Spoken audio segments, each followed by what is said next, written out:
se habla de que las dependencias públicas pueden tener políticas autorregulatorias, es decir, que el impacto de ese conjunto de leyes nomás aplica a esa dependencia. Veamos, por ejemplo, el caso de la ley de la UACH, la ley orgánica, pues no aplica para la UACJ. La UACJ tiene una ley muy parecida, o al colegio de bachilleres. El colegio de bachilleres también tiene su ley, o para cómo se comportan los maestros y los alumnos y los padres de familia en las primarias, pues hay otras leyes que regulan y son específicas para ese tipo de nivel de educación o para esas dependencias o esas instituciones. En ese sentido, pues entran dentro de políticas autorregulatorias. Políticas materiales, eso también es importante que lo conozcan. Las políticas materiales proveen recursos tangibles o poder sustantivo a los beneficiarios o imponen desventajas reales a aquellos que son adversamente afectados. Es decir, hay beneficios, pero también hay sanciones reales. A quienes no cumplen, por ejemplo, los procesos, lo que dicen las políticas regulatorias, entran en acción las políticas materiales. Y las políticas materiales pues van desde una sanción verbal, escrita, pasar por un proceso jurídico y, bueno, pues si se cometió un delito, la cárcel, dependiendo de la gravedad del asunto o de la falta cometida. En ese sentido son políticas materiales, es decir, no están a ver si se les ocurre o no. Si alguien se hace la vista gorda y está cayendo en un acto de negligencia y está regulado quiénes son negligentes. Aquí no estamos a ver si le caemos bien o se aplican la ley o no. El encargado de aplicar la ley es el responsable, y si no la aplica, habiendo detectado una omisión en un caso acusado, no la aplica porque le caía bien o no lo considera grave, no. Hay una manera de tomar esas consideraciones y esas consideraciones están establecidas en la ley. Si no lo hace, es negligencia, o peor aún, puede caer en un delito de encubrimiento, de cómo se trata. Políticas simbólicas tienen poco o ningún impacto material en la población. No hay sanciones, o si las sanciones existen, pues son simbólicas. Por ejemplo, se habla de la obligación de cantar el himno nacional a los muchachos por cuestiones de religión que no están de acuerdo o hacer el juramento de la bandera. ¿Qué castigo se les va a poner? Nomás insistirles una vez y otra vez y otra vez, pues de que participen, ¿no?, en esas celebraciones de nuestro país. Pero si no lo hacen, pues no. A nadie van a correr de una primaria porque no toma el juramento los lunes en su escuela o no canta el himno. En ese sentido, pues, son políticas simbólicas. Nuevamente, el mercado de gobierno, ya vi entendiendo debemos de ver la teoría económica y la teoría de las políticas públicas. Estos dos modelos teóricos nos van a ayudar a entender cómo los encargados de administrar recursos materiales o de cualquier otra índole deben de actuar, deben de buscar, por ejemplo, en términos económicos, la eficiencia, la eficacia, utilizarlos racionalmente. Y de igual manera, al mismo tiempo, pues deben de estar vigilantes de qué tipo de política o qué, vamos a decir, en qué faltas pueden incurrir, porque su conducta está regulada. La conducta de usted está regulada, ¿qué es lo que son la mayoría de funcionarios públicos? Pues por un código de los funcionarios públicos y por un conjunto de leyes numeroso. Entonces, las políticas públicas nos van a ayudar a tamizar para hacer más entendible de por qué son tan complejas las leyes. Entonces, bueno, también debemos ver lo que es el mercado.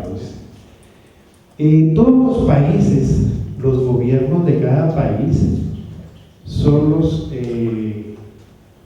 las entidades que más trabajadores tienen. Son las instituciones que más bienes y servicios compran. Y realmente, pues es un mercado por los actores relativamente pequeño.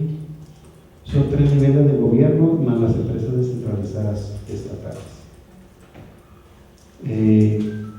Pero tienen un impacto grandísimo por los montos que compran. Imagínense, por ejemplo, lo que compra el Seguro Social de Medicamentos. Cuando se hace una carretera o se amplía la carretera de Chihuahua a Juárez, todos los recursos que se invierten en esa carretera. O cuando decide el gobierno poner hospitales en las zonas rurales, boscosas de nuestro estado, tiene que vencer una gran cantidad de obstáculos. Muchas veces hasta llevar infraestructura, llevar carretera. Y bueno, pues todo eso lo tiene que hacer con los recursos que son limitados y que tienen una gran posibilidad de utilización.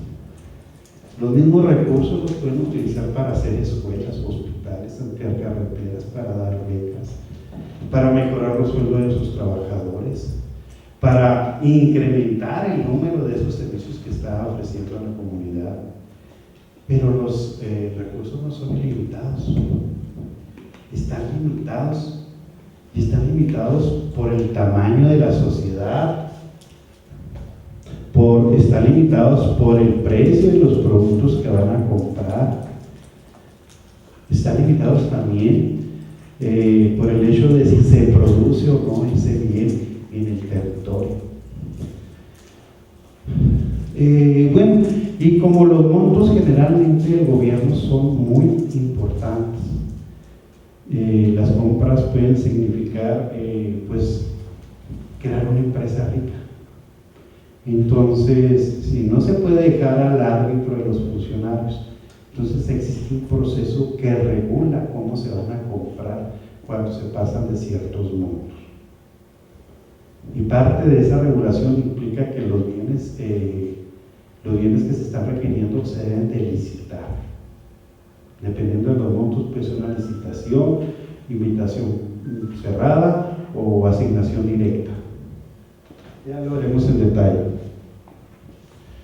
Y finalmente, dependiendo del modelo de compra, pues el gobierno va a decidir a quién va a comprar. Si es licitación, tiene sus procesos para seleccionar. Si es por invitación, también tiene sus procesos. Y por los montos, todo esto implica también la determinación de los montos de los bienes que se van a utilizar. O si es asignación pública, que son los montos más pequeños, es donde el gobierno sin mayor trámite selecciona a su proveedor. Todo esto pues está, repito nuevamente, limitado por los recursos financieros, materiales y humanos con que cuenta el Estado.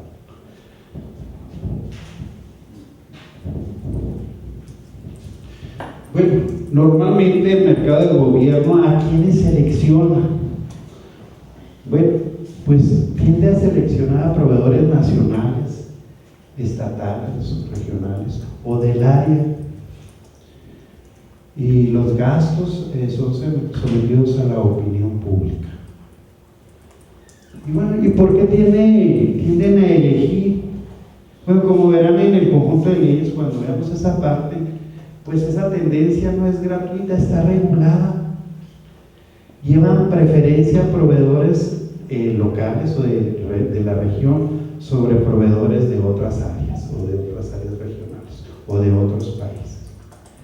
¿Para qué? Bueno, si el propósito del gobierno es generar condiciones económicas favorables para el área donde está gobernando e incrementar el nivel de satisfacción de sus ciudadanos, bueno, pues esta es una forma de generar un crecimiento económico en su región, preferenciar a sus productores locales que tienen trabajadores de la región, que van a consumir bienes y servicios de otros proveedores de la misma región. Bueno, Y el gasto del gobierno tiene un impacto multiplicador en la creación de riqueza. Económicamente, cuando el gobierno gasta 10 millones, puede generar una creación de riqueza proporcionalmente mayor a los 10 millones. De manera de que cuando amplió o hizo la carretera en el municipio de Namiquipa, pues contrató empresas que hicieran la carretera. Las empresas contrataron trabajadores. Los trabajadores en sus familias tuvieron ingresos que les permitieron pues mejorar sus condiciones de vida, tal vez realizar otros gastos de inversión en sus casas, ampliar un cuarto, mejorar sus corrales, comprar, no sé, cuestiones propias de la región. Ese impacto multiplicador que tiene el gasto del gobierno se relaciona con las decisiones de quién contratar a trabajar. Si trae una empresa más barata, por ejemplo, de El Salvador, o de Colombia, o de Argentina, o tecnológicamente más avanzada, una canadiense, una americana, bueno, pues parte de la riqueza se va a ir a esos países. Es mejor que se quede aquí. De esta manera, económicamente, procuramos un crecimiento económico y, ¿por qué no?, un desarrollo económico en un mediano plazo, en un largo plazo. Auxiliamos en esa tarea económica.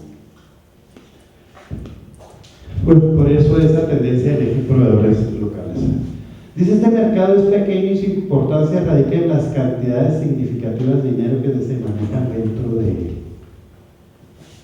Se maneja mucho dinero en el gasto del gobierno. Y ustedes piensen en las dependencias públicas, por ejemplo, del gobierno estatal, en pensiones civiles del Estado, por ejemplo, cuántos trabajadores tiene, cuántos hospitales, cuántas clínicas que dan atención, cuántos medicamentos tienen que comprar para satisfacer todas las necesidades de salud de los derechohabientes, o el seguro social. La misma universidad como una dependencia pública, todos los dineros que tiene que invertir para generar educación. El gobierno municipal, todo lo que tiene que invertir para generar condiciones que lleven al municipio en el camino del crecimiento económico, del desarrollo económico. Es decir, los montos que se invierten por las entes gubernamentales son significativos. A veces cuando vemos la ley de ingresos vemos unos números que no podemos ni siquiera leer, lo grande que están. Nos tenemos que ir por rubros.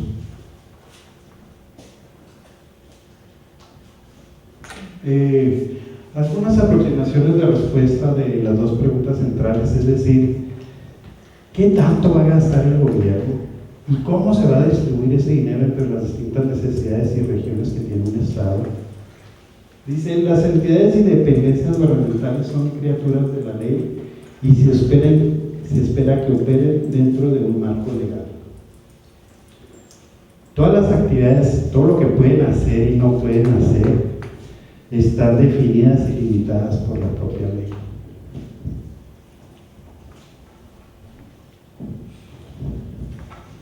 Dice: los procedimientos especiales que los gobiernos y o dependencias locales deben de seguir, la realización del gasto para las funciones particulares, puede afectar decisiones sustantivas de la asignación de recursos.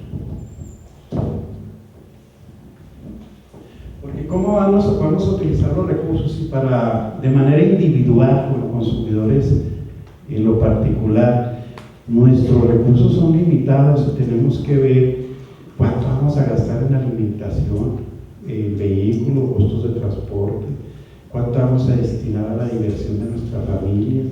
Si tenemos hijos en educación, bueno, pues también la creación de ese capital humano familiar, pues tenemos que hacer gastos en libros y otros gastos académicos, inscripciones, colegiaturas.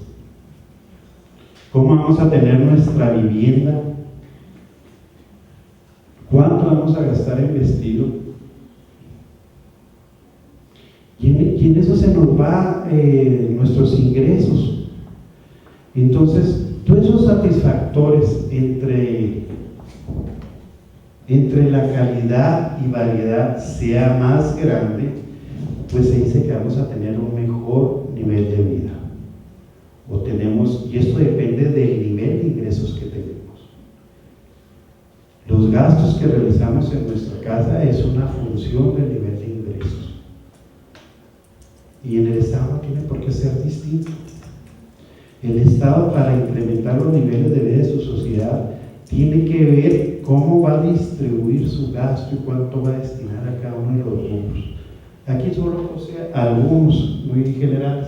Por ejemplo, para la seguridad nacional, ¿cuánto va a gastar en defensa nacional? Es decir, en la Marina, la Fuerza Aérea, los soldados. En la seguridad pública, ¿cuánto va a destinar, por ejemplo, el municipio a seguridad municipal? ¿Cuánto va a destinar el Estado a la procuración de justicia? ¿Cuánto se va a gastar en educación? Y así en cada uno de los rubros, y todavía faltan, esos son nomás algunos meramente indicativos. Y entre lo mismo que sucede en las familias, no tiene por qué ser distinto para el Estado. Entre más cantidad de recursos gaste en cada uno de sus rubros de presupuesto de gasto, la calidad y cantidad de servicios van a ser mejores y mayores, es decir, la cobertura va a ser más amplia y la calidad va a ser superior.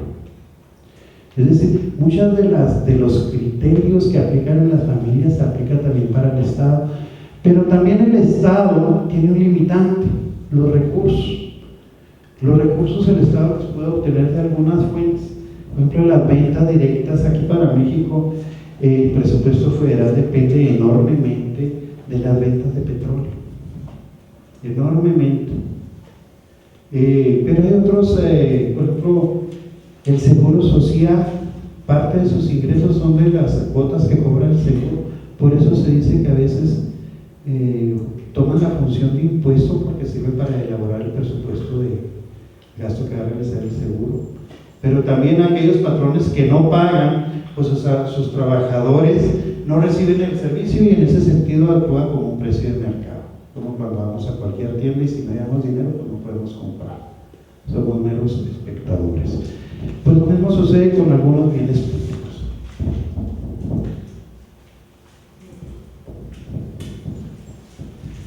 Y bien, ¿qué son los bienes públicos? Dice un artículo cuyo consumo no es decidido por el consumidor, sino por la sociedad, y que es financiado por los impuestos, un bien público o servicio que se pueda consumir sin la reducción de la cantidad disponible para otros, y no se puede retener a los que no lo paguen. Ningún mercado existe para tales mercancías y son proporcionadas a cada uno de nosotros por el gobierno. Y esos son los bienes públicos. Por ejemplo, la educación es un bien público, no privado, porque nuestra familia no puede mandarnos a hacer una primaria o pagar la educación. Bueno, en algunos casos sí, pero no puede, por ejemplo, hacer una carretera privada para trasladarnos de Juárez a Chihuahua. O si nos asociáramos todos nosotros, tampoco pudiéramos hacerlo. También implica que si nosotros usamos mucho la carretera, pues no va a limitar el uso o disfrute para otras personas, o si no la usamos, tampoco. Los bienes públicos se entregan a la sociedad y no limita el uso a los usuarios en algunos casos. Y por ejemplo, no podemos limitar a alguien a que no vaya a determinado parque público. Por eso en su definición está su entendimiento. Si son públicos, son libres para el uso. Están regulados, que no tenemos derecho a irlos a grafitear o a destrozar o a hacer ese tipo de cosas. Bueno, pues son sanciones, pero el disfrute, el goce de esos bienes es para todos. Y si lo usamos nosotros todos los días, no limita que otras personas los usen, no se agota. En ese sentido, esos son los bienes públicos. Dice, ningún mercado existe para tales mercancías. Como comentaba, nosotros no podemos crear nuestros propios parques, hacer nuestras propias carreteras, contratar nuestros propios cuerpos de seguridad o defensa familiar. En algunos casos lo hacemos o lo hacen, pero en términos de seguridad social, pues yo no puedo contratar para que mi barrio esté seguro, pues un cuerpo policíaco para que ande vigilando. Puedo poner seguridad en mi domicilio, pero no voy a contratar para hacer Ciudad Juárez algo más seguro y para andar tranquilamente, pues un cuerpo policíaco, por ejemplo. Entonces, para tener una ciudad segura, pues necesitamos pagar impuestos, contribuciones, derechos, que son algunos de los ingresos del gobierno, y el gobierno administra esos recursos y nos provee ese servicio. Bueno, y en ese sentido así debemos entender los bienes públicos. ¿Y quién lo financia? Dice, el logro en el consumo de los bienes públicos no sería posible sin la colaboración de la sociedad, que se organiza políticamente, primero como Estado y luego como gobierno. Es decir, con la contribución ciudadana, los gastos públicos de la federación, las entidades o municipios en que reside cada uno de nosotros, y de la manera proporcional y equitativa en que designan las leyes, cómo vamos a contribuir. Algunas veces entra en discusión de que algunos impuestos no son equitativos y se organiza la sociedad para lograr que sean más equitativos. Tomemos el caso reciente del año pasado de Ciudad Juárez, donde nos homologaron el IVA. Antes nosotros teníamos el beneficio de un impuesto menor al resto de la República. Entonces esa diferencia de IVA, la lógica de la ley, pues nos hacía como ciudadanos de primera porque pagábamos menos impuestos. La homologación como política pública nos pone en el mismo nivel como pagadores de impuestos que el resto, y así debe de ser. Claro que me gustaría pagar menos impuestos, pero en un proceso lógico, pues es un acto de justicia. Que en otros tiempos nos dieron a la zona fronteriza ese beneficio por otros elementos que ahorita ya no se valoraron. La lejanía del mercado, bueno, pero Chihuahua, Ciudad de Chihuahua no está más que 360 kilómetros más lejos que Juárez del centro de la República. Zona fronteriza, y bueno, ciertamente en algunos casos tenemos unos costos más elevados que el resto del estado y que el resto del país, pero también tenemos beneficio. Pero en términos jurídicos, en términos de políticas públicas, nos está dando una tasa de impuestos preferencial. Bueno, la manera en que vamos a contribuir, en este caso en el terreno federal, pues nos lo igualaron. Nos lo igualaron y ahora contribuimos proporcionalmente cada bien, la misma proporción que otro ciudadano, dependiendo del gasto que realizamos de aquellos bienes que son grabados por él. Pero otros grabaron, por ejemplo, el impuesto sobre ingresos, es general. Ahí es más dinámico, depende de los ingresos y la tasa es que se graba o contribuye más quien más gana. Y contribuye menos los que menos ganan.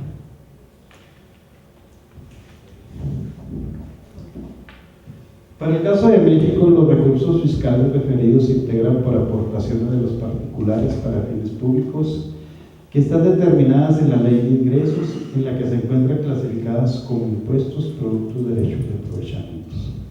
Esas son las fuentes de ingresos del gobierno.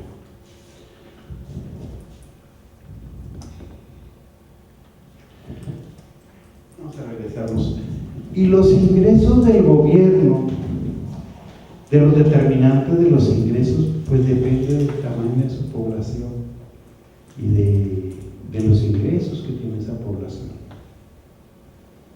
En la medida en que el Estado provea de una mayor cantidad de servicios públicos, con bienes públicos, pues la sociedad va a estar en mejor situación.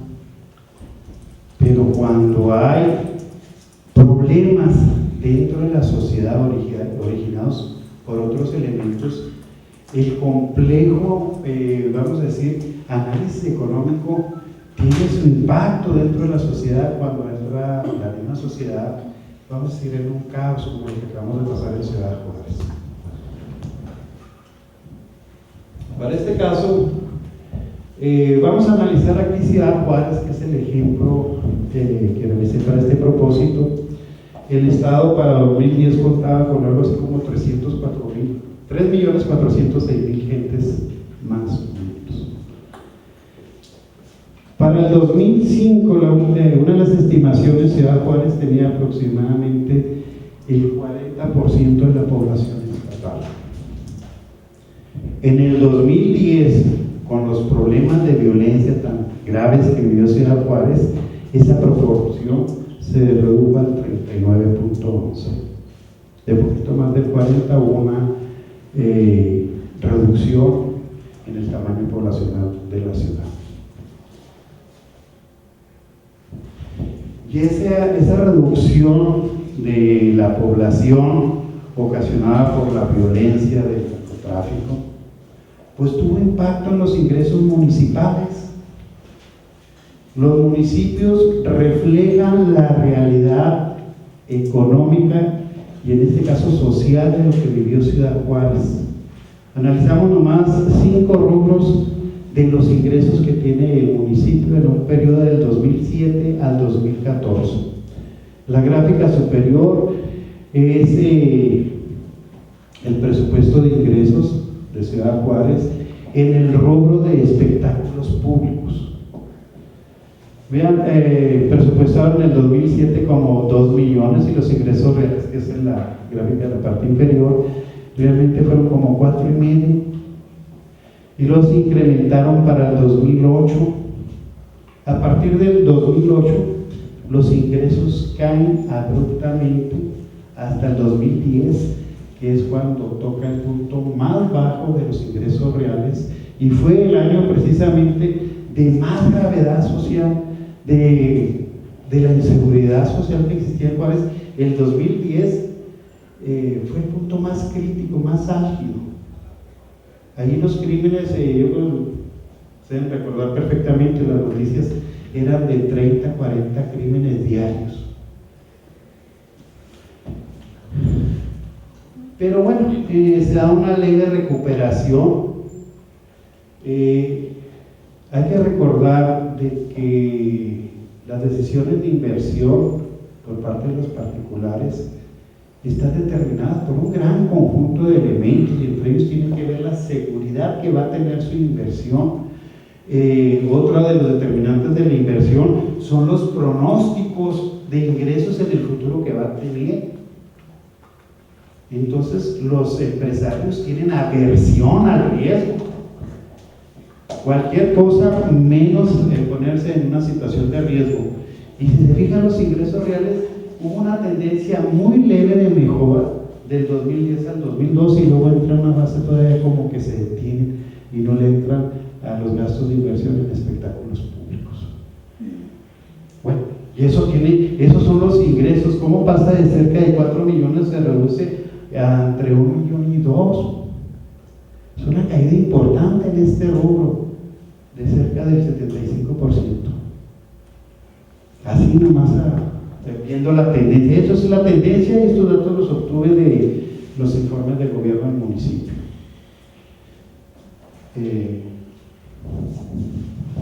Licencias de construcción de ley. Todos ustedes, funcionarios municipales, pues deben de ver lo que significa una caída desde el 2008, que llegamos del pronóstico del presupuesto de ingresos de cerca de 60 millones, que en el 2007 lo logramos. Para el 2008, bueno, si podamos a presupuestar 60 millones, pero como en el 2008 se empiezan a manifestar los primeros indicadores de inseguridad y de violencia, los que tienen mayor aversión al riesgo son los constructores. No van, porque no son inversiones pequeñas. Existen muchas barreras para entrar al negocio de la construcción y luego ponerla en riesgo, que nuestra inversión, si bien no se puede perder, no tengamos el beneficio estimado o esperado, porque no van a comprar las gente, porque tienen otras prioridades como la seguridad. Entonces la caída es mucho mayor, pasando de 60 millones en el 2007 a menos de 20 millones en el 2009 y alrededor de 10 en el año más grave de la inseguridad, en el 2010. Y luego, bueno, trae una recuperación definitivamente en 2013, en 2012 inicia una recuperación más sostenida, hay mayor confianza. También esa es otra de las cuestiones, cuando se empieza a hablar de una